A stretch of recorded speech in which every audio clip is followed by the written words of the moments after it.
12th of May. Ode to a Nightingale. Verses 1 through 4. 1. My heart aches, and a drowsy numbness pains my sense, as though of hemlock I had drunk, or emptied some dull opiate to the drains 1 minute past, and Lethe wards had sunk. 'Tis not through envy of thy happy lot, but being too happy in thine happiness, that thou, light-winged dryad of the trees, in some melodious plot of beechen green and shadows numberless, singest of summer in full-throated ease. 2. Oh, for a draught of vintage that hath been cooled a long age in the deep-delved earth, tasting of Flora and the country green, dance, and Provençal song, and sunburnt mirth.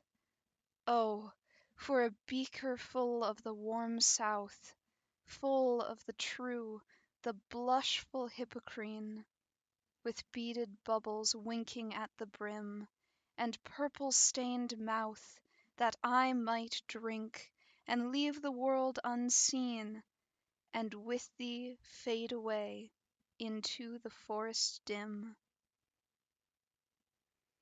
3. Fade far away, dissolve, and quite forget what thou amidst the leaves hast never known, the weariness, the fever, and the fret.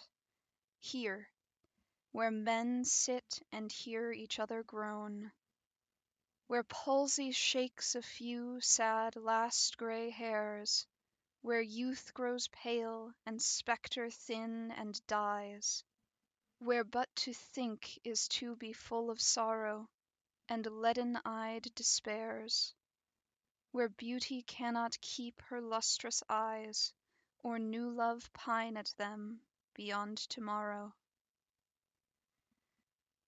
4. Away, away, for I will fly to thee, not charioted by Bacchus and his pards, but on the viewless wings of poesy. Though the dull brain perplexes and retards, already with thee, tender is the night, and haply the queen moon is on her throne, clustered around by all her starry fays. But here there is no light, save what from heaven is with the breezes blown through verdurous glooms and winding mossy ways. John Keats, 1795 through 1821.